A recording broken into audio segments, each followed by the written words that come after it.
J'avais 10 ans le 5 février 2008 lorsque mon grand frère est venu toquer à ma chambre et m'a dit François, viens vite, viens voir les vidéos du concert que je suis allé voir la veille. Je me suis précipité dans sa chambre. On s'est installé sur son lit, il a ouvert son ordi, il est allé sur YouTube Broadcast Yourself, et oui, à l'époque, ça s'appelait comme ça, et il a tapé dans la barre de recherche Baby Shambles Zénith de Paris 2008, et a cliqué sur cette vidéo.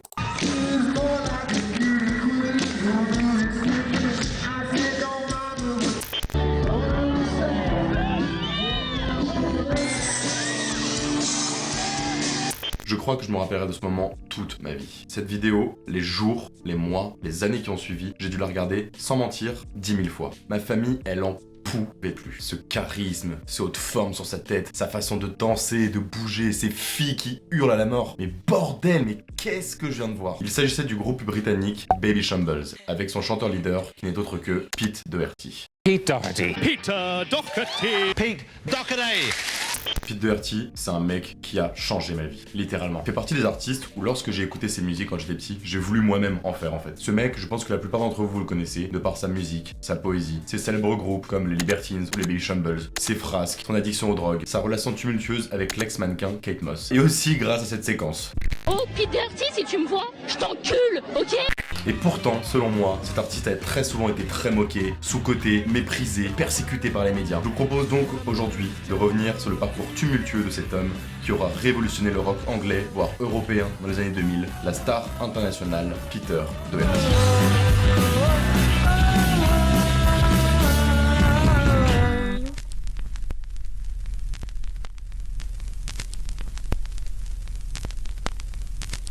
Peter Daniel Doherty est né à Hexham en Angleterre le 12 mars 1979 de John et de Jacqueline Doherty. Il est le cadet d'une fratrie de 3. L'aîné s'appelle Amy Jo et la benjamine Emily. Son père est militaire, ainsi Peter et sa famille ne resteront pas longtemps dans sa ville natale et se retrouvent successivement en Allemagne, dans le Dorset, à Coventry, à Liverpool, à Birmingham, à Chypre, etc. etc. Le père de Peter impose à lui et ses sœurs une éducation très stricte, mais il lui fait également découvrir des auteurs comme George Orwell. Peter, il se découvre une passion pour la littérature, et il est fasciné par les auteurs français tels que Baudelaire, Rimbaud, mais également par Oscar Wilde. À l'école, c'est un élève brillant, surtout dans les matières littéraires. Il remporte d'ailleurs un concours de poésie à seulement 15 ans, organisé par le British Council. Rien que ça. Adolescent, Peter est comme qui dirait chamboulé par cette situation familiale. Et on peut le comprendre aussi. Il ne fait que bouger à droite à gauche. À chaque fois, il doit quitter ses copains, ses copines, casse les aussi en même temps. Il commence la rédaction de ses Books of Albion, une sorte de journal intime où il y met ses pensées, ses anecdotes, des photos de journal qu'il découpe. Mais la littérature, ça ne lui suffisait pas. Il lui fallait quelque chose d'un peu plus clinquant. Clinquant? Oui, clinquant. Ainsi, il trouve un refuge dans la musique. Bah oui le chat, bah oui. Vers l'âge de 16 ans, pour gagner un petit peu d'argent, il travaillera dans un cimetière. Oui, un cimetière. Moi j'aurais kiffé, un perso. Il commence à apprendre la guitare et passe ses journées à écouter des cassettes des groupes qui l'inspirent le plus, tels que The Clash, The Sex Pistols, The Kings et surtout les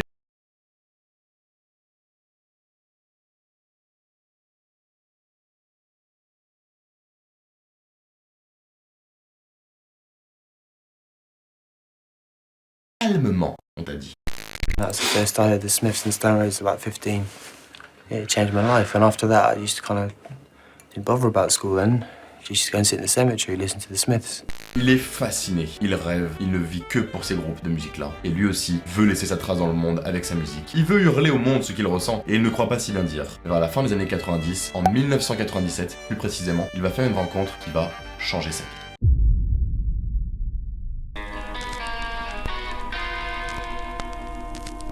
Avant de rentrer dans le vif du sujet, j'aimerais partager une anecdote assez marrante. En cette année très importante qu'est 1997, pour la vie de notre chanteur, sort l'album d'Oasis Be Here Now. La chaîne MTV se rend dans une file d'attente où de nombreux fans font la queue pour se procurer l'album et bah regardez qui on croise. Can you sum up Oasis for me in one sentence? Yeah, well, I subscribe to the Umberto Eco view that Noel Gallagher's a poet and Liam's a town crier. And I've always, sorry about that, I've always seen that as a perfect combination, you know? If there was one word to sum Oasis up, what would that word be? Trousers. Do you want to be a presenter? This guy's brilliant. Il s'agit là de la première apparition de Peter à la télévision. Le mec, il est personne. C'est incroyable, je trouve. Le mec, il est là, il est comme tout le monde. Il attend de se procurer l'album, il fait la queue sagement, et il se fait interviewer. Et en plus, ses réponses, elles sont brillantes. Il est à 10 000 lieues de s'imaginer ce qui va lui arriver par la suite. Et il est là, il fait la queue avec son petit croissant. Je trouve ça tout baisé, moi, personnellement. Bref, revenons au cœur du sujet. Nous sommes en 1997, et Pete traîne avec sa grande sœur, Amy Jo. Et un jour, celui-ci rencontrera un ami de cette dernière, qui se prénomme Carl Barat. Comment vous dire que là, c'est le coup de foudre amical. Carl est beau, ténébreux, intelligent, sensible, et en plus, il joue très bien de la guitare. Pete est littéralement sous son charme. Mais c'est réciproque, Carl est subjugué par la beauté des mots de Peter, ses poésies, ses textes. On est clairement sur le début d'une grande romance. Bon, on sent que dès le début, il y a des pics qui sont lancés de part et d'autre, et une petite concurrence qui commence à s'installer. Mais bon, ça, on y reviendra plus tard. Les deux compères partagent tout ensemble. Carl apprend à Pete à mieux jouer de la guitare, Pete apprend à Carl à mieux écrire ses textes, ils passent leur vie ensemble et ils nourrissent leur passion commune pour la musique. Ils ont tous les deux un amour commun pour l'Angleterre qu'ils surnommeront Albion ou Arcadie. Une description antique de l'Angleterre prospère où les rêves sont possibles pour toutes et tous. Tous les deux ont un rêve, un objectif, former un groupe de musique. Et ce groupe-là, ils l'appelleront The Libertines. Par rapport à leur façon d'être, à savoir libertins, libres de toute restriction conventionnelle et morale. Leur nom de scène, The Libertines, ferait référence à un livre écrit par le Marquis de Sade, un écrivain français, qui s'appelle Contes libertins, en anglais The Last of the Libertines. Durant les mois, voire les années qui suivent, ils composent, écrivent des chansons, et le tout dans un style très garage rock, très punk, avec un BPM super rapide. Les deux crapules sont à la guitare et au chant, tandis que plusieurs bassistes et batteurs se succèdent dans le groupe, sans véritable succès. Jusqu'au courant 2001, où John Hassall, un ancien junkie londonien assez discret, tiendra le rôle de bassiste une première fois avant de quitter le groupe, et décidera de revenir quelques temps après de façon définitive. Accompagné de Gary Powell, un batteur afro-britannique qui tape sur sa batterie mais d'une main de fer. C'est un bourrin, le mec. Il est trop fort. Nos Libertines sont maintenant au complet. En 2001, le groupe enchaîne les petits concerts un peu partout dans la ville de Londres, des pubs les plus crasseux et dégueulasses, jusque dans les petites salles de concert à Camden.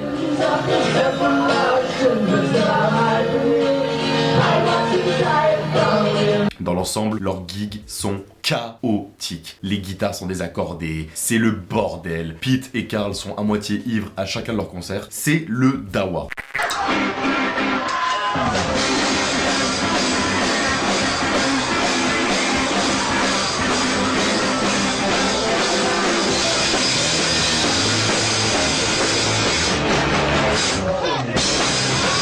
Mais pourtant, ça plaît. Les gens sont tout le temps au rendez-vous. Les gens sont fans de leur musique. Il y a quelque chose qui commence à se créer. Tout le monde adore ce que font les Libertines. Le rêve de Pete et Carl commence petit à petit à prendre forme. Ils passent du bon temps, ils bossent, ils font la fête, ils commencent à se droguer. Mais ça, on en parlera plus tard aussi. Ils deviennent peu à peu les rois de Camden. Tout le rock londonien commence à entendre parler des Libertines. Et un label va grandement commencer à s'intéresser à eux. Il s'agit du label Rough-Trade Records. Et décide de les signer en décembre 2001. Tout simplement. Au mois de février 2002, les Libertines font la première partie d'un petit groupe américain pas trop connu à l'époque, The Strokes.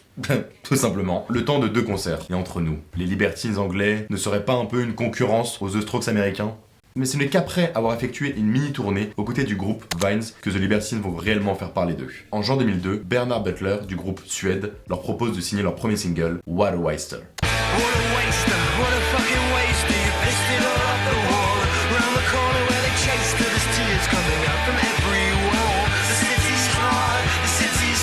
Le single se hisse dans les 40 premières places sans aucune promotion télévisée ou radio. Un bon petit succès dans l'ensemble. Dans le contexte de la chanson, le terme waster ferait référence à quelqu'un qui prendrait la drogue de façon abusive. Ainsi, à cause du langage osé des paroles, la chanson ne passerait pas beaucoup à la radio. Aïe.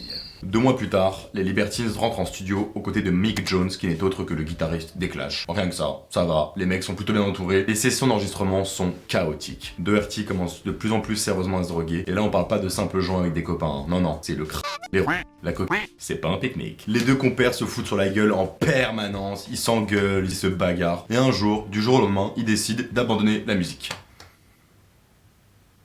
Bah non les gars. Bon. Après un peu de réflexion, ils arrêtent les conneries, décident de se reprendre en main et terminent la production de leur album qui portera le nom d'Up the Bracket. Traduction en français, une expression qui signifierait dans ta face, dans ton pif.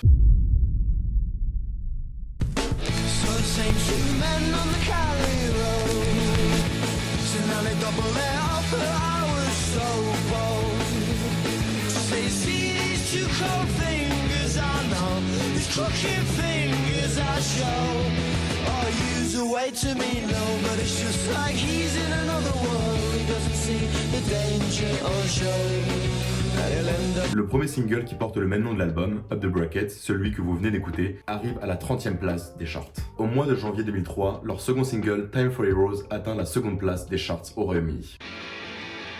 Did you see the stylish kids in the riot, shoveled up like monks, set the night on fire, wombles bleed, truncheons. L'album quant à lui est très bien reçu par la presse qui voit aussitôt en The Libertines un sacré rival pour la pointure du rock qu'est The Strokes, avec de puissants titres tels que Horror Show, Picture of tomorrow, there's nothing changing, there's all sorrow. Oh no, please don't show me, I'm trying to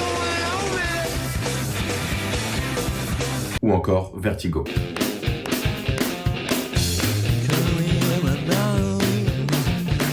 Just what it is she does. Le succès est fulgurant. C'est le groupe de rock par excellence. Ils enchaînent les concerts, les plateaux télé. Ils organisent même des concerts secrets dans leur appartement, ce qui ne plaira pas du tout aux autorités locales, mais ça marche. Tous les gens veulent voir les Libertines en live ou en privé.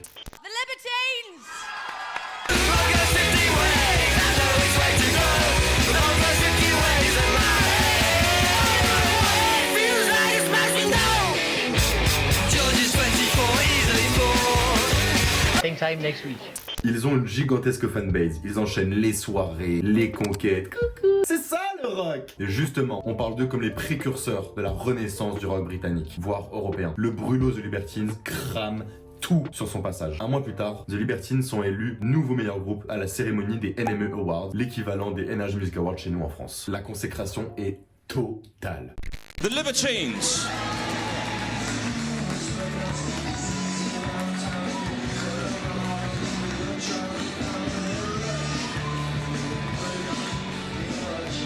Et notre Pete alors, heureux?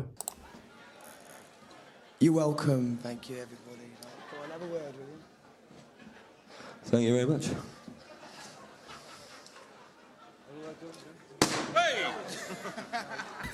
Oh, c'est des galères, putain. Du coup, en l'état actuel des choses, on peut se dire que tout est parfait, que tout roule. Pete et Carl ont tout ce qu'ils voulaient. La célébrité, la fortune, parce que oui, leur album, le royalties et leur concert leur apportent une immense fortune à chacun. Ils ont le monde à leurs pieds. Tout est bien qui finit bien. Eh bien non. Malheureusement, non. Et c'est même tout l'inverse. La relation entre Carl Barat et Pete Doherty va sérieusement commencer à se dégrader. Une grande concurrence va commencer à se former entre eux pour tout et n'importe quoi, par exemple. Pourquoi Pete il chante plus que moi sur cette chanson? Et pourquoi sur la couverture du magazine c'est plus Carl qui est devant et pas moi?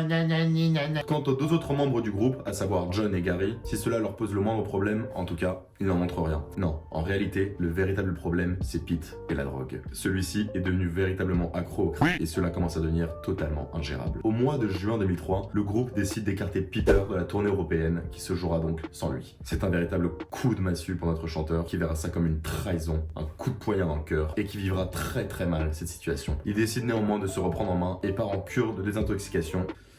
Sans succès, il y restera à peine un mois. Vers septembre 2003, un jour où Peter est totalement défoncé et sous hallucination, décide de se rendre chez Carl pour discuter avec lui. Mais sauf que Carl, il n'est pas chez lui. Il est en tournée au Japon avec les autres membres du groupe. Pete, dans un excès de colère, décide d'enfoncer la porte et décide de cambrioler l'appartement de son ami. Il y dérobera une guitare, un ordinateur et plusieurs livres. Néanmoins, il se fera choper par la police quelques temps après et écopera de 6 mois de prison ferme.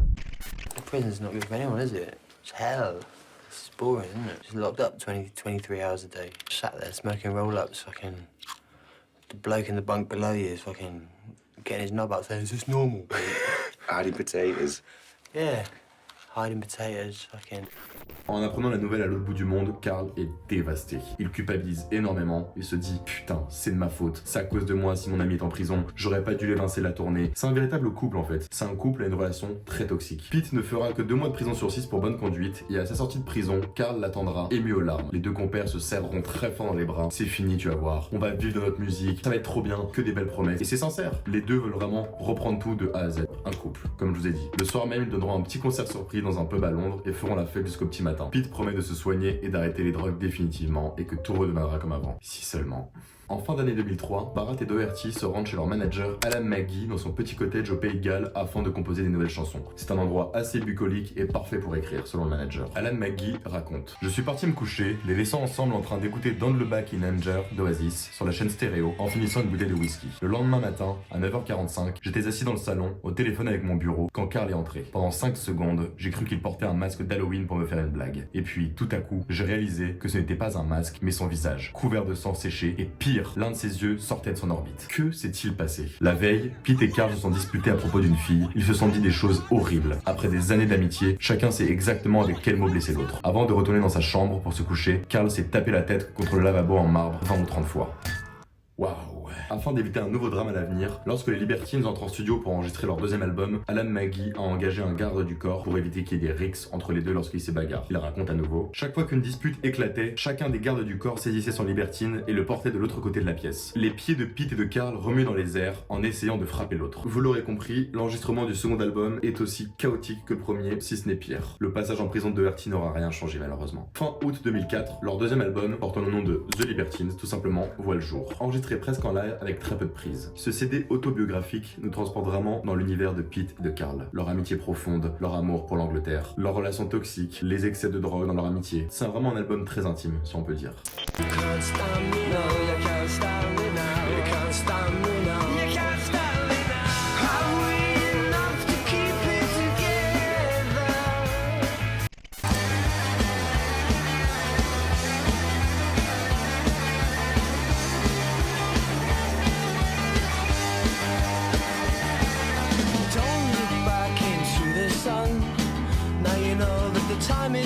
Sorti la première place des charts au Royaume-Uni et deviendra même disque de platine. Il se vend 72 189 copies dès la première semaine d'exploitation. C'est un véritable carnage. Mais les problèmes sont très loin d'être résolus malheureusement. La relation entre Carl et Peter sont au plus bas. Il n'y a plus rien qui va. Pete se drogue beaucoup plus qu'avant. Pete Doherty est une fois de plus évincé d'une tournée des Libertines. Cette fois-ci c'en est trop. Le 17 décembre, la tournée des Libertines se clôture à Paris. Quelques jours après, Carl annonce à la presse l'inévitable: The Libertines ne sont plus.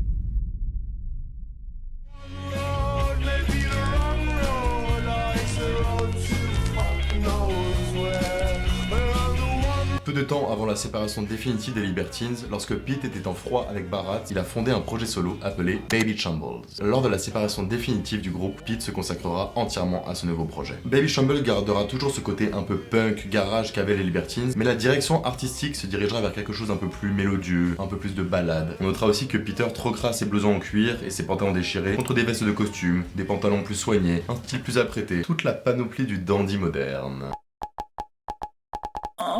Qui sera d'ailleurs sa marque de fabrique pour la suite. La formation du groupe est assez instable à ses débuts et la composition changera plusieurs fois avant de se stabiliser à l'été 2004. Avec donc Pete Doherty en tant que chanteur-guitariste, Drew McConnell à la basse, Jay McClark à la batterie et Patrick Walden à la guitare. Notre groupe se met ardemment au travail et compose plusieurs titres. Grâce à la notoriété de Pete, le groupe parvient à se produire sur scène un petit peu partout en Angleterre sans souci. Le public est très curieux de voir ce que l'ex-membre des Libertines déchus a à proposer en termes de style musical.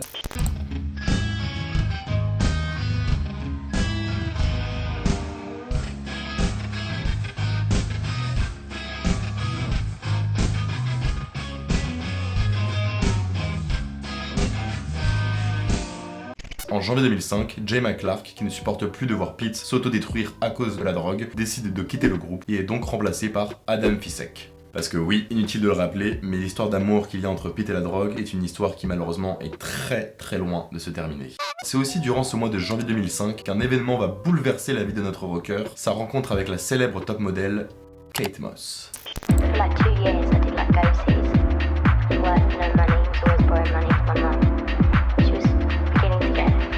Il faut savoir qu'à l'époque, Kate était mondialement connue. C'était la top modèle par excellence que tout le monde s'arrachait. Doherty et Moss se seraient rencontrés le soir du 16 janvier 2005 dans une villa somptueuse pour fêter les 31 ans de cette dernière. Au programme de la soirée, champagne, champagne, et un peu de Oui, Kate Moss est une accro à la Vous le sentez venir le merdier là? Elle aurait aperçu Pete pendant la soirée et serait tombée tout de suite sous son charme. Elle aurait même dit quelque chose du style « Celui-là, je veux sentir sa bite de rocker en moi toute la nuit ». On peut dire que ça a fait mouche. C'est ça le rock! Le coup de foudre est instantané pour les jeunes amants qui débuteront alors une relation. Les semaines qui suivent, la presse britannique est mise au courant de la relation entre Kate Moss et Pete Doherty, qui sera vu comme le couple le plus glamour, le plus sexy et le plus improbable de toute la génération, et débutera alors une histoire très compliquée entre Peter et les médias. Ça, on en parlera un petit peu plus tard, et vous verrez qu'entre Pete et les médias, c'est pas toujours l'amour fou. Le 24 juin, les Baby Shambles se produisent au célèbre festival Glastonbury en Angleterre devant plus de 10 000 personnes. Un événement majeur dans la carrière du rocker qui voit sa notoriété s'envoler une fois plus. Avec un Pete au summum de sa forme sur scène.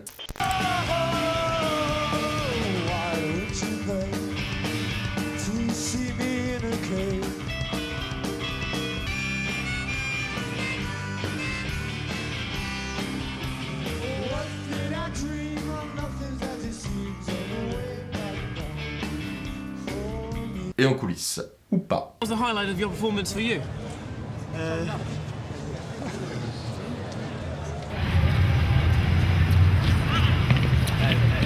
Well, I think that went very well. There's definitely a chemistry between us, isn't there? Le 15 août, les Baby Shambles donnent un grand coup de pied dans la fourmilière et sortent ce single.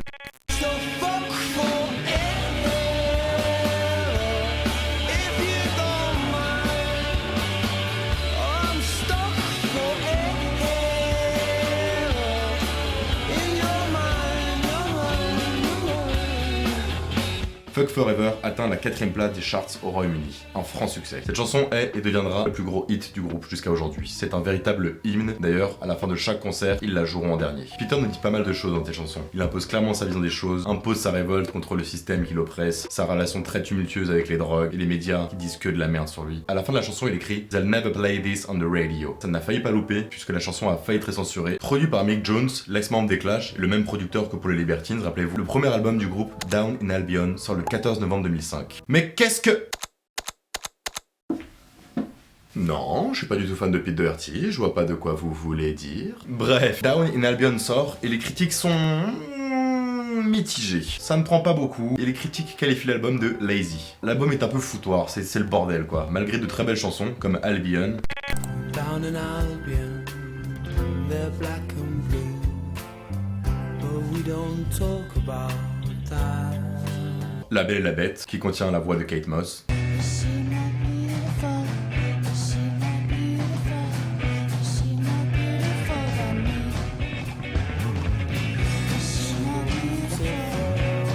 C'est un peu ça cet album, un homme qui se qualifie de bête, qui essaie de se dépatouiller pour se sortir de toutes les merdes qui lui arrivent, la drogue, les phrases, tentant de charmer la belle, Kate Moss. Mais en raison des mauvaises ventes de Down in Albion et des frasques à répétition du chanteur, le label Roughtray décide de rompre le contrat avec Pete et les Baby Shambles en mai 2006. There she goes, a little heartache. There she goes. Comme je vous l'ai dit précédemment, Pete et la presse, c'est une histoire très compliquée. À l'époque des Libertines, Pete était déjà du pain béni pour les tabloïds à scandale britanniques. Mais depuis le début de sa relation avec Kate Moss, alors là, il y a un véritable acharnement contre Pete Doherty et son couple avec Kate Moss. Notamment de la part du journal The Sun ou The Daily Mirror, l'équivalent de Closer au public pour nous en France.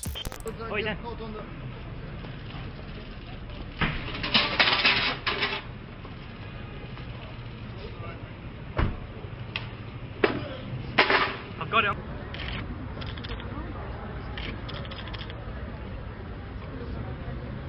Well, look, anyone else in here be getting kicked.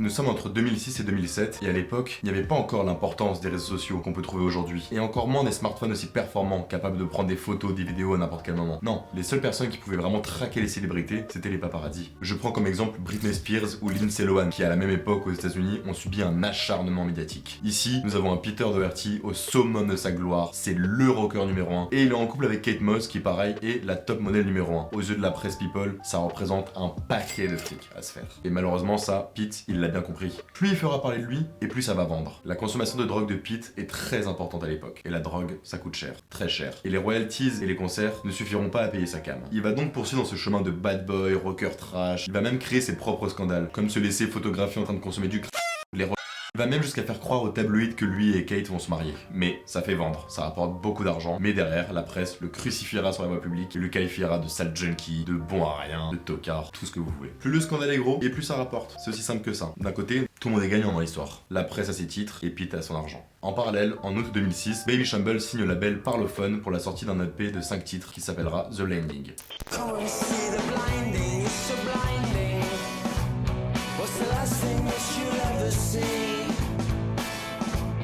Les critiques seront d'ailleurs très bonnes de la part de la presse. Par ailleurs, l'ancien guitariste Patrick Walden ne fera plus partie du groupe et sera remplacé par Mick Whitenoll, que Pete qualifiera comme l'homme qui s'habille le mieux au monde.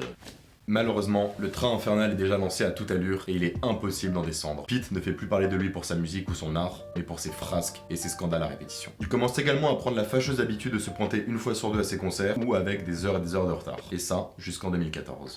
Petite anecdote, en 2008, mon grand frère était allé voir Pete Doherty au Grand Rex à Paris, et le concert avait été annulé. Mais cette fois-ci, le pauvre Pete n'y pouvait rien. C'était à cause d'un problème de l'Eurostar Londres-Paris. Et c'est alors que l'équipe du petit journal s'est rendue sur place pour interviewer un peu la déception des fans, etc. Et ça a donné ça. Sortie des fans sans avoir vu Pete Doherty, concert annulé pour la seconde fois consécutive à Paris. Les fans sont énervés, très énervés. Oh, Pete Doherty, si tu me vois, je t'encule, ok? Parce que t'es vraiment qu'un connard, ok? Nous, on vient là, on dépense 600 €, on met 6 heures à faire ici, Grenoble à Paris, et toi, tu viens pas! Tiens, fuck! Ah ouais, c'est de là que ça vient. C'est génial. Doherty enchaîne les frasques, il est constamment arrêté par les autorités anglaises pour possession de stupéfiants, ivresse sur la voie publique, bagarre, excès de vitesse, conduite en état d'ivresse, etc. Quant à son couple avec Kate Moss, leur relation est d'une toxicité sans pareil. Ils se foutent sur la gueule en permanence. Ils se droguent, ils se battent, c'est n'importe quoi. Pete avouera un jour à la presse qu'un soir où ils étaient tous les deux dans un état second, Kate serait saisie d'une des guitares du chanteur et lui aurait fracassé sur la tête. Et bah super l'ambiance. Un jour, Kate a été photographiée à son insu en train de sniffer de la dans le studio où les Baby Shambles répétaient. La photo fut publiée par la presse quelques jours plus tard. Le scandale est total. La photo fait la une de The Sun avec en titre Cocaine Kate. Oh là là là là. Cette photo va avoir de grandes répercussions sur la top modèle qui devra même publier des excuses publiques le lendemain. Cette fois-ci, c'en est trop. Kate, elle veut se sevrer, elle veut arrêter toutes ces conneries et exige que Pete fasse la même chose. C'est soit la cam, soit c'est moi. Pete partira en cure de désintox pour la énième fois, sans succès. Il s'y échappera au bout de quelques semaines, ce qui marquera la rupture définitive entre lui et Kate. Leur couple aura duré 2 ans et demi. Malgré l'acharnement médiatique et l'épée Damoclès de la justice anglaise qui plane sur Pete Doherty, les Baby Shambles font leur petit chemin, ils remplissent les salles de concert et se produisent une fois de plus à Glastonbury durant l'été. En octobre 2007 sort le deuxième album des Baby Shambles, Shooter's Nation. L'album reçoit cette fois-ci un accueil très enthousiaste de la critique et les Baby Shambles entament en janvier 2007 leur plus grosse tournée européenne, dont le concert le 4 février 2008 au Zénith de Paris avec la fameuse vidéo que je vous ai montrée au début, celle qui a changé ma vie. Et durant cette même période, les médias s'en donnent à cœur joie contre Pete Doherty. Pour ses frasques? Pour la drogue? Non, trop classique. Non, pour quelque chose de bien plus croustillant. Quelque chose d'incroyable, une mine d'or pour les tabloïds. Notre enfant terrible du rock entretient une liaison secrète et non officielle avec la reine de la soul, Amy Winehouse.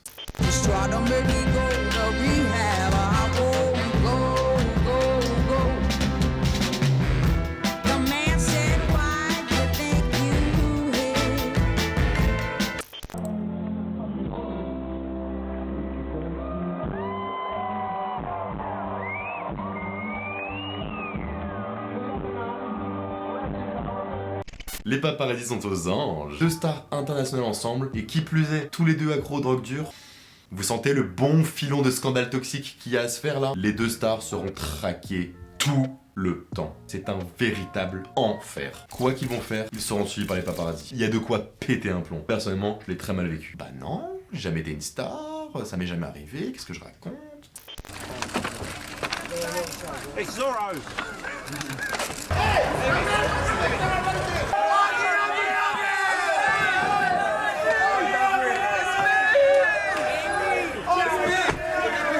What about me? Hey, Pete!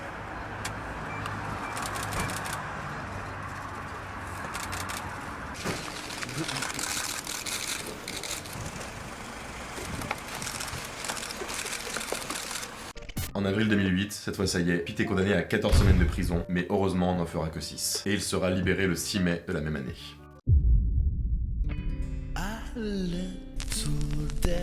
Around the eye,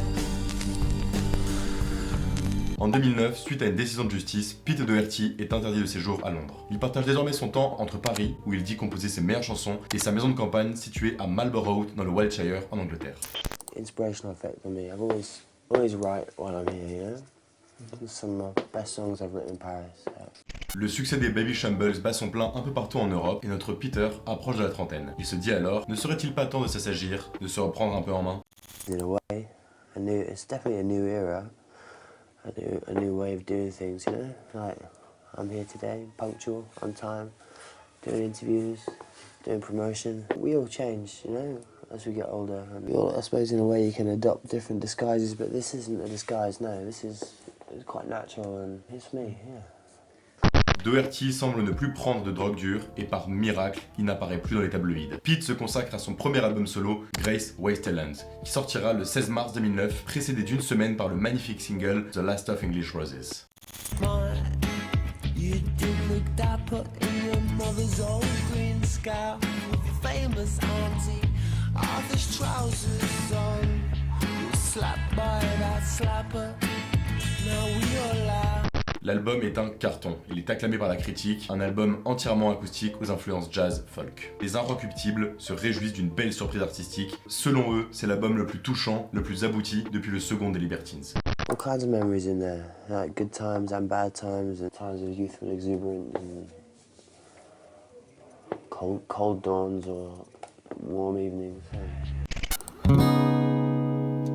Cold wind that blows in my heart, it was a summer breeze.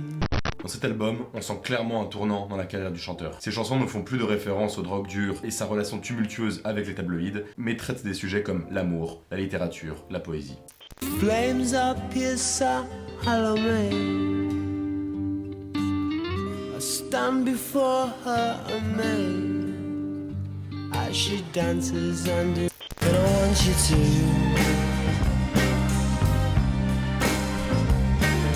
You don't need telling twice for me, don't need telling twice for me.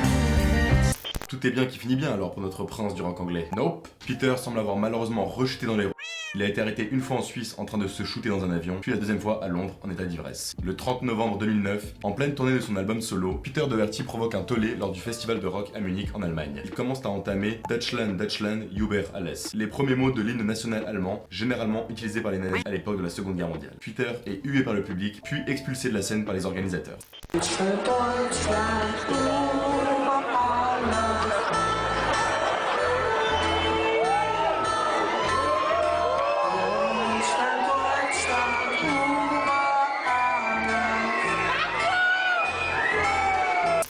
Scandal! Scandal in my sandals! Peter présentera ses excuses en public quelques jours plus tard et avouera ne pas avoir été au courant que la première strophe était utilisée par les à l'époque de la Seconde Guerre mondiale. Provocation ou simple maladresse? À vous de juger. On fait un saut dans le temps, en 2010, où une énorme bombe explose auprès des fans.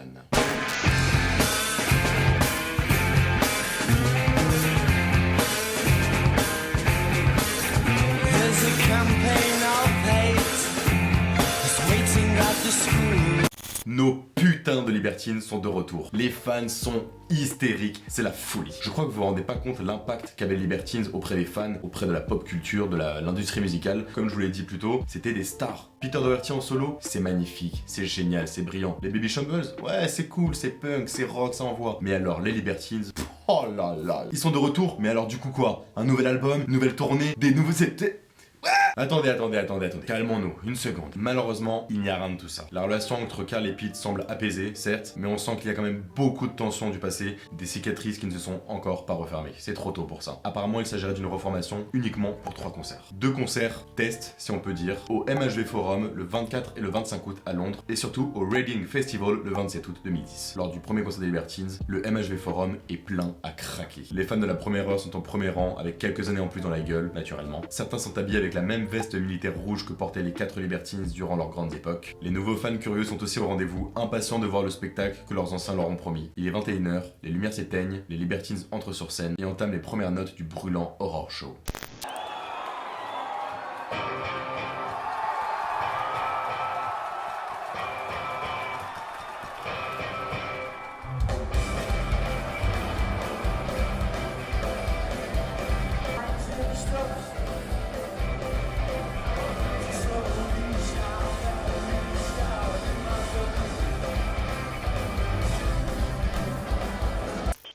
public est en folie furieuse. Les fans chantent, dansent, hurlent, pleurent pour certains. La salle est en ébullition. On déclare plusieurs malaises. C'est un triomphe. Fidèles à eux-mêmes, le concert est assez chaotique. Mais ça, c'est ce qui a toujours fait kiffer le public et c'est ce qui fera toujours kiffer le public. Ce concert sera historique pour la carrière des Libertines.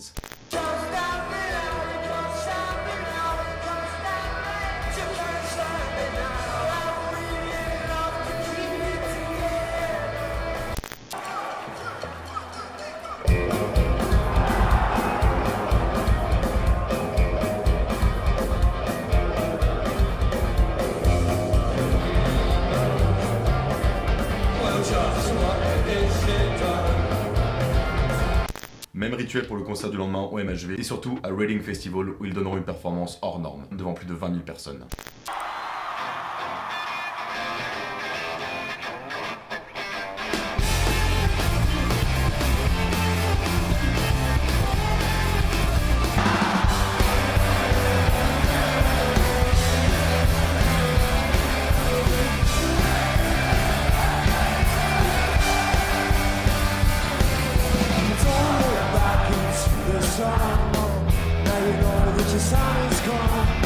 Les Libertines sont là, ils sont en place, ils sont en forme, ils n'ont pas perdu la main. Comment est-ce possible donc de croire qu'après ces 3 concerts d'anthologie, les Libertines ne se reformeront pas? C'est un petit peu la douche froide. La pilule est un petit peu dure à avaler pour les fans qui n'ont pu profiter de ce vent nostalgique de rock'n'roll que pendant 3 concerts.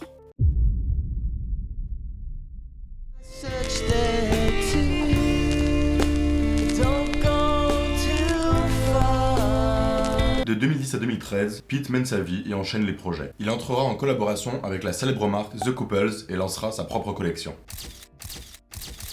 En 2012, il donnera la réplique à Charles Gainsbourg dans le film Confession d'un enfant du siècle. Adapté de l'œuvre d'Alfred Musset et réalisé par Sylvie Vereide, les critiques du film ne sont pas au rendez-vous, mais le jeu de Peter est bon, il faut le dire, et le film est même sélectionné au Festival de Cannes. En parallèle, Peter entretient une relation avec une certaine Katia de Vidas, fille du réalisateur Jean-Paul de Vidas. À l'origine, elle était cadreuse pour Peter et ses équipes durant tous les concerts de ce dernier, pendant sa carrière solo, avec les Baby Shambles. De très bons amis, ils sont devenus petits amis. Une très belle histoire qui, vous verrez, est loin de se terminer. Nous sommes en 2013, les années passent, et mon intérêt pour ce chanteur ne fait que grandir. Je me documente, je regarde en boucle ses vidéos, je regarde plein d'interviews de lui, de vidéos de concerts, j'écoute ses musiques en boucle. J'apprends depuis des années la guitare, j'essaie de refaire ses musiques, de les chanter. C'est ça que je veux faire moi aussi, c'est de la musique, c'est du rock. À l'école c'est l'enfer, j'arrive pas à suivre en cours, que des mauvaises notes, ça va pas, c'est la merde. Et il fait partie des artistes qui me permettent de tenir en fait. Je me réfugie vraiment dans sa musique. Et mon rêve moi, c'est de voir Pete sur scène, en concert. Rêve qui sera exaucé quelques mois plus tard, car des années après la séparation du groupe Baby Shambles, ces derniers décident de se reformer en sortant leur 3e album, Sequel to the Prequel, aux critiques un peu mitigées et annoncent un concert au Zénith de Paris le 3 octobre 2013. Alors là, inutile de vous dire que j'étais comme un dingue. Je vais enfin voir Pete Doherty en live, en vrai genre. Des années après que mon grand frère m'a montré des vidéos de ce dernier au Zénith de Paris, bah je vais le voir à mon tour au Zénith de Paris. La boucle elle est bouclée en fait. Une fois sur place, je me précipite au premier rang. Il est 21h, toujours personne. 21h20, toujours personne. Dans ma tête, je suis en mode putain, par pitié, Pete, ne me fais pas ça, pas ce soir-là. Pas après toutes ces années où j'attends de te voir. S'il y a un concert qu'il ne faut pas louper, c'est lui. Il est 21h30, les lumières se tamisent en rouge et le groupe arrive enfin sur scène.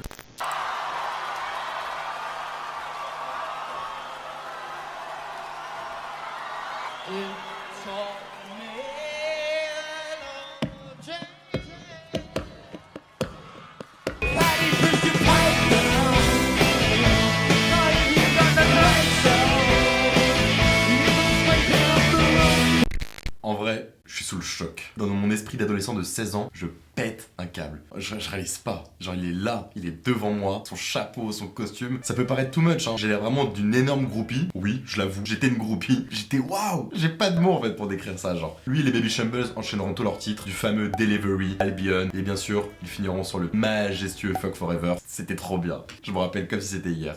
Durant tout le concert, on aura affaire à un Pete, je pense, pas mal défoncé, ou bourré, un des deux en tout cas, totalement à côté de la plaque. Je me rappelle, il a fait beaucoup de fausses notes à la guitare, il était très chancelant. Et les critiques du concert par la suite étaient très mauvaises, en mode, on nous avait promis le retour des Baby Shambles et au final c'est très décevant, Pete n'a pas changé, enfin bref. Il s'est fait déglinguer par la presse, mais moi j'en avais rien à foutre. Je l'ai vu enfin, et c'était incroyable. Je connaissais déjà l'histoire de ce mec, je savais qu'il était destroy, etc. Et moi je m'en foutais, il a fait le taf, et le public était en folie. Et je me rappelle les jours, les semaines qui ont suivi, j'étais assez déprimé, genre j'étais vraiment très triste, il y avait un immense vide en moi. C'est comme si ça faisait tellement longtemps que j'attendais ce moment-là, que maintenant qu'il est passé, bah Et maintenant, on fait quoi? C'était très bizarre. Bien que les Baby Shambles se produisaient partout en Europe et en France, ils avaient fait notamment des concerts à Lyon, à Strasbourg, à Lille, à Marseille, etc. Enfin, moi j'étais mineur, donc évidemment j'avais pas d'argent, pas de moyen de me déplacer, de faire la groupie à les suivre partout en France. Donc la seule façon pour moi d'espérer revoir Peter faire un concert un jour, c'était de le revoir à Paris, quoi, en attendant son prochain concert. Et quand on n'y croit plus, on y croit encore! En 2014, les Libertines annoncent leur reformation avec un concert à Hyde Park à Londres. Évidemment, comme en 2010, les fans sont en furie, on en a déjà parlé, même schéma qu'en 2010. Et ces messieurs annoncent un concert au Zénith de Paris le 30 septembre 2014, soit un an après celui des Baby Shambles que j'ai vu. Pépère le Six, à l'époque, il était fâché. À l'école, ça se passait pas bien, il en avait ras le cul du système scolaire. T'as vraiment une gueule de connard, toi? Lui, ce qu'il voulait, c'était faire du punk, c'était la bagarre. Viens, descends, viens. Donc évidemment, inutile de vous dire que j'étais surexcité, j'étais trop content. J'allais revoir Pete, et en plus, j'allais voir pour la première fois les Libertines en live. Ils ne s'étaient pas produits en France depuis leur séparation en 2004. Après les cours, je me précipite au Zénith de Paris.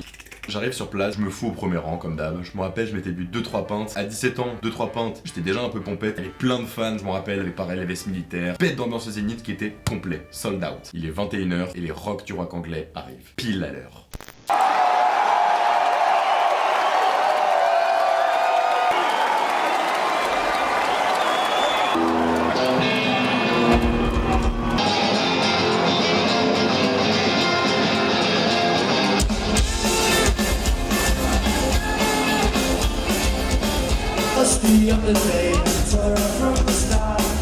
C'était le bordel. Je crois que jamais je me suis fait autant défoncer pendant une première chanson de concert. Premier show des Libertines en France depuis 2004, et bah putain mon salaud, ça se voyait parce que le public il était bouillant sa mère. Qu'est-ce qu'ils étaient bons, c'était trop bien. Pete et Carl, ils étaient super proches, ils chantaient tout le temps au même micro. Les gars, ils ont pris de l'âge, mais ils sont encore en place, franchement. C'est bon, à partir de là jusqu'à aujourd'hui, voir Peter Doherty seul ou avec ses groupes, les Libertines, les Baby Shambles ou d'autres projets, ce sera une habitude. Si je devais compter le nombre de fois que j'ai vu Doherty seul ou accompagné, je dirais au moins 1000. Non, en vrai. Franchement, à peu près 25 fois. Et à chaque fois, j'éprouverai la même fascination après avoir vu un de ses concerts. Peu importe les états dans lesquels j'ai pu voir, le taf est toujours fait. Donc, évidemment, il y a des concerts qui étaient moins bien que d'autres, où j'étais un peu, pas déçu, mais un peu, il a fait mieux la dernière fois, le coquin. Mais il faut comprendre que les gens, en allant voir Doherty sur scène, ils savent à quoi s'attendre. C'est aussi son côté spontané, naturel, hyper imprévisible qui fait son charme. Pete, c'est loin d'être un chanteur de jazz. Le côté tight, hyper carré, hyper millimétré, ça a jamais été son truc et ça le sera jamais. En 2015, Peter Doherty part pour la énième fois en cure de désintoxication, cette fois-ci en Thaïlande. Et là, il veut vraiment s'en sortir. Les conneries ont assez duré. Plusieurs fois, il a survécu à des overdoses. Il veut dire stop,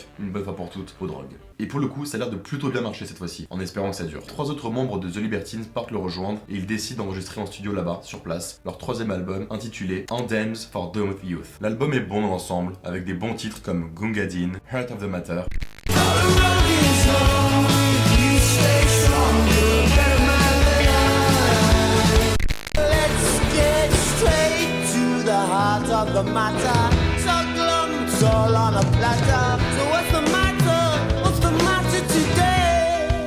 Il y a un single que vous venez juste de chanter qui s'appelle Gunga Din, c'est le titre d'un poème de Rudyard Kipling. C'est comme si en fait la lecture et la littérature nourrissaient tout votre album. C'est comme ça, vous deux, même vous quatre, que vous envisagez la musique comme de la littérature? Yeah, serious. Yeah. Go, Carl. Oui, absolument.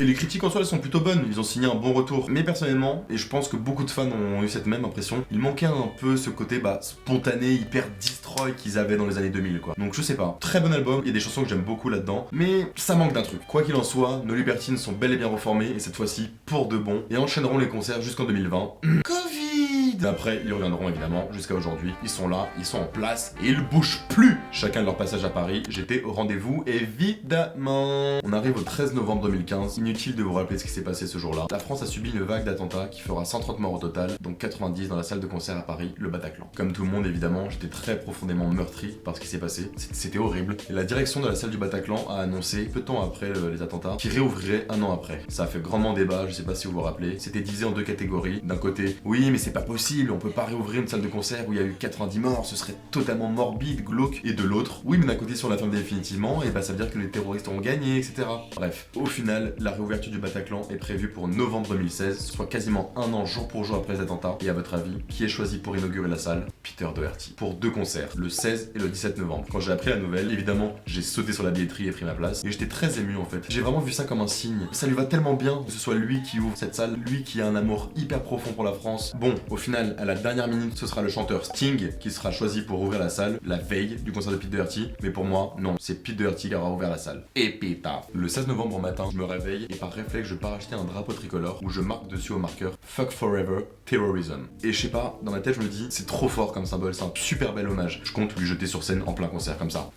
Le soir, je me rends seul au Bataclan et je me rappelle, le dispositif de sécurité était impressionnant. J'avais jamais vu ça pendant un concert. Il y avait des keufs partout, beaucoup de médias évidemment, beaucoup de presse. C'était très particulier comme ambiance. Retourner dans cette salle en sachant ce qui s'est passé, etc., c'était très étrange. J'avoue, à ce moment-là, j'étais pas très bien. Et vous savez, au début de chaque concert, avant, les gens ils braillent, ils crient, ils hurlent, ils font ouais. Il y a toujours des 2-3 oies à droite à gauche qui font les cons, qui sont déjà éclatés. Bah là non, c'était très calme, c'était un peu glauque quand même. Il est 21h, Peter entre sur scène avec son nouveau groupe The Puta Madres et commence à entamer la Marseillaise.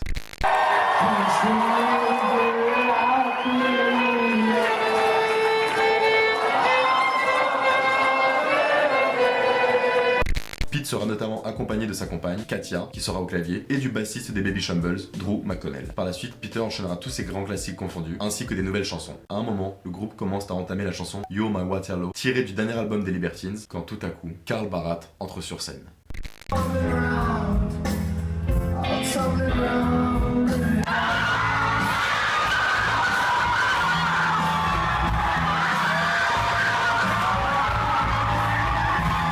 Alors là, le public était hystérique. Il y avait tellement d'émotions, il y avait des gens qui pleuraient à ma droite, je m'en rappelle. Même moi, j'avais eu des larmes, j'étais en mode mais waouh. De les voir réunis comme ça dans ce contexte-là, je trouvais ça magnifique, genre on vous emmerde quoi, on emmerde les on fait ça dans cette salle et vive le rock quoi. C'était incroyable. Rien d'en parler là encore aujourd'hui, j'ai des frissons genre. Et c'est à ce moment-là que je jette mon drapeau sur scène. Attention et hop là, mission accomplie. Pete brandira le drapeau face au public, ce qui donnera ce célèbre cliché qui sera diffusé dans les médias le lendemain.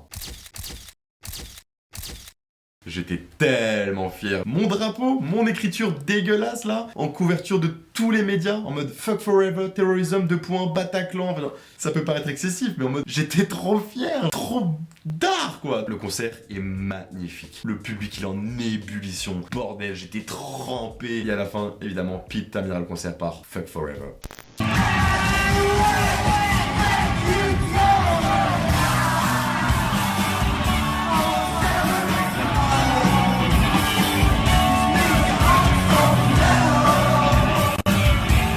Un dernier fuck à tous ces malades mentaux qui ont commis des atrocités dans cette salle.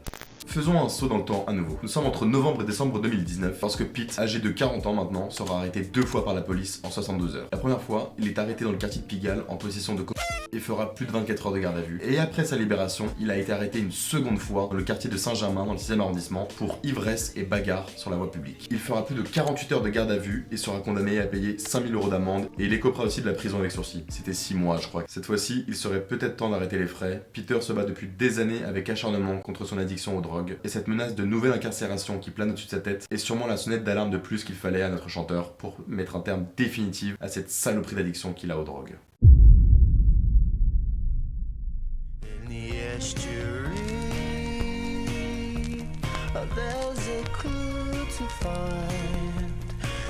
Au début de l'année 2020, un mystérieux virus fait son apparition, le Covid-19.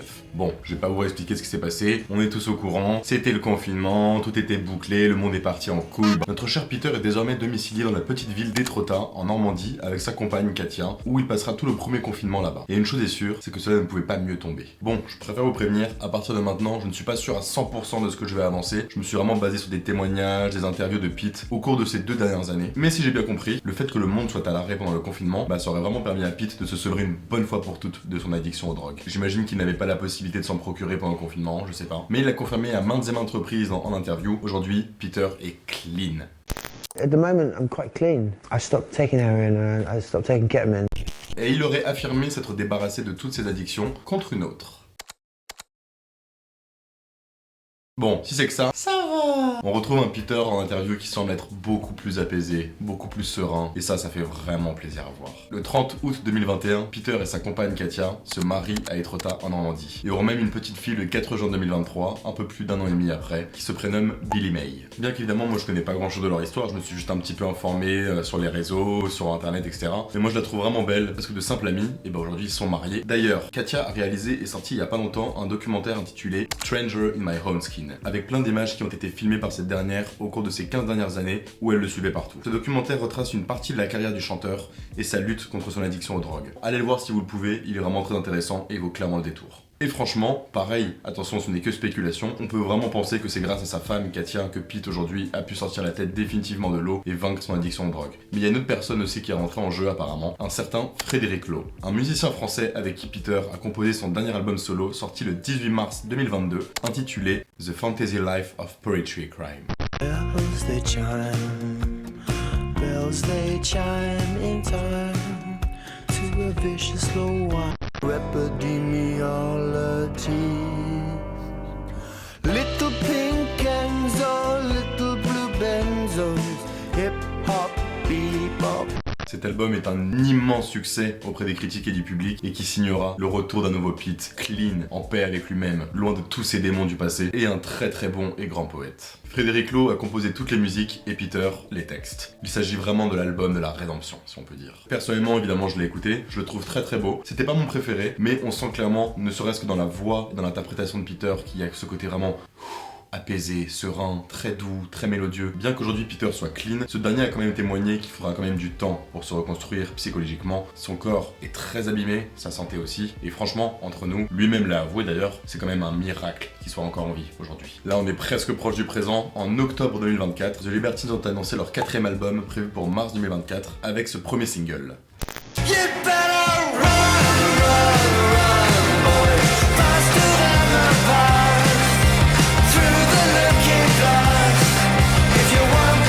Suivi de Night of the Hunter quelques semaines plus tard. I'm just calling to tell you, baby, that they're taking me away for a while.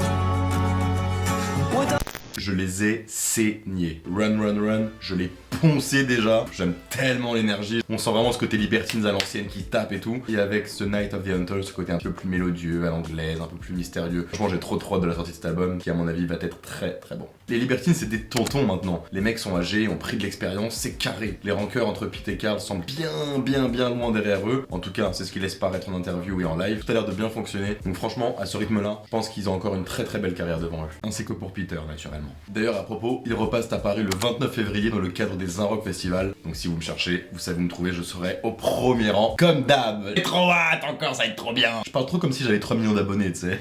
Mes chers tendres, nous arrivons déjà à la fin de la vidéo, à la fin du voyage. Des anecdotes et des histoires sur Pete Doherty, il y en a encore des dizaines, voire des centaines à raconter. Mais j'ai essayé vraiment de condenser les événements majeurs, les choses les plus importantes qui se sont arrivées dans sa vie. Je peux imaginer qu'après avoir vu cette vidéo, certains peuvent se dire, mais what the fuck, c'est qui ce baiser, ce malade, ce taré? Je peux le comprendre, franchement. Il faut l'avouer, à une époque, Pete était égal à drogue, frasque, annulation permanente de concerts, scandale. Pas terrible cette image qu'il a envoyée, je le conçois. Mais quand on creuse en profondeur, comme on vient de le faire dans cette vidéo, on découvre un homme très sensible, très touchant, extrêmement intelligent. Mais malheureusement, oui, un homme qui du jour au lendemain a été propulsé sur les projecteurs dans le monde du show business, être sous le feu constamment des paparazzis, un homme qui a été profondément dépressif et très malade, parce que oui, l'addiction aux drogues est une grande maladie qui toute sa vie a lutté avec acharnement pour se sortir de cette situation. Et vous savez, moi j'ai passé plus de 10 ans de ma vie à me documenter sur cet homme, à regarder toutes ses interviews, lire tous ses livres, des témoignages dans mon entourage qui l'ont côtoyé professionnellement, donc je peux être sûr de ce que j'avance aujourd'hui sans problème. Donc oui, à l'époque il avait un mode de vie très destroy, ça c'est un fait. Mais il n'en restait pas moins quelqu'un de très aimable, de très sympathique et de très gentil. J'ai moi-même l'immense chance de le rencontrer en 2019 lors d'une séance de dédicace et il a même joué et signé sur ma guitare.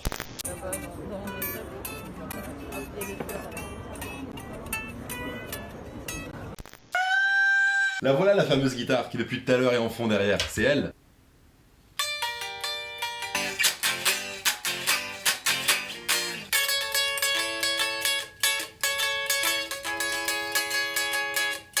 Enfin bref, mais il était tellement sympa, tellement spontané, tellement naturel. Moi comme un con, j'ai oublié de lui dire que c'était moi le coup du drapeau Bataclan. Débile. Cet homme il a vraiment une importance pour moi, car je l'associe à tellement de chapitres dans ma vie en fait. Comme je vous l'ai dit en début de vidéo, j'ai vraiment grandi, je me suis vraiment réfugié en écoutant ses musiques. Au-delà de l'aspect grand fan que je suis, j'estime qu'il y a vraiment quelque chose de plus profond, dans le sens où j'éprouve tellement d'admiration et de respect pour cet homme, de fait de son très grand talent, mais aussi le fait qu'il se soit définitivement débarrassé de tous ses démons. Et ça je trouve ça vraiment beau, là où d'autres malheureusement en sont morts. Aujourd'hui il semble mener une vie très paisible et franchement, en toute sincérité, j'espère qu'elle durera encore très longtemps parce que cet homme le mérite. J'ai vraiment adoré travailler sur ce projet et me replonger dans cet univers qu'est celui de Peter Doherty. J'ai essayé de vous retranscrire au mieux cette passion que j'avais pour cet homme et j'espère vraiment que ça vous aura plu, que vous aurez appris beaucoup de choses et que cela vous permettra peut-être d'écouter ses musiques si vous ne le connaissez pas de base. Même si ce genre musical ne vous correspond pas ou que vous ne l'aimez pas, allez faire un tour. Il y a de très belles chansons qui peuvent être très inspirantes. Voilà, je sais plus trop quoi dire. Merci infiniment d'avoir regardé cette vidéo jusqu'au bout et à la prochaine. Salut. Just my chain.